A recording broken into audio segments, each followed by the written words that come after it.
فما تبصش لل7000 اللي مقدمين في معادلة هندسة وتقول ده بينجح منهم 200 واحد، لأ بُص للناس اللي ذاكرت لها فعلًا وجهزت لها وشوف دول نجح منهم كام واحد، هتلاقي إن النسبة منطقية جدًا، وإن فعلًا اللي بيجتهد بيلاقي نفسه وصل في الآخر لحاجة. نقطة كمان كنت حابب أوضحها بالنسبة لنسب الناجحين كل سنة في المعادلة، بيتقدم على المعادلة سنويًا تقريبًا ما يقارب ال7000 مثلًا بالنسبة لهندسة القاهرة بس، بيمتحنوا معادلة وتلاقي في الآخر ناجح مثلًا منهم 180 واحد أو 200 واحد.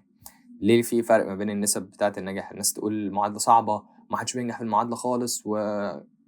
الموضوع. كل ما في الأمر إن الطلاب اللي مقدمة دي بتبقى ما عندهاش علم بالمعادلة أو من الآخر مش مجهز لها، هو عارف إن في معادلة هندسة لو نجحت أخش هندسة على طول وهو طالب صنايع أو تعليم فني، فشايف اللي هو طب قشطة تمام أخش أقدم وخلاص، يدفع الرسوم ويروح يمتحن من غير ما يجهز لها خالص. الكلام ده أنا باقوله لإن في ناس فعلًا شُفتها كده كتير، عرفت إن في معادلة جيت قدمت وأنا مش مذاكر ومش مجهز، ده منهج تالتة ثانوي كامل، مش إزاي مش مذاكر ومش مجهز.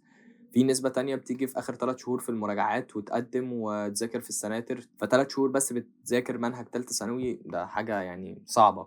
فنسبة النجاح فيهم بتبقى قليلة جدًا. كذلك برضه في ناس بتبقى من أول السنة عادي واخداها في 12 شهر أو واخداها في 10 شهور، ولكن هو مش ماشي بانتظام، فبتلاقي filter من الناس دي كلّها عندك في الآخر مثلًا نسبة 1000 ل500 طالب من ال7000 هم فعلًا مجهّزين لها ومذاكرين لها كويس.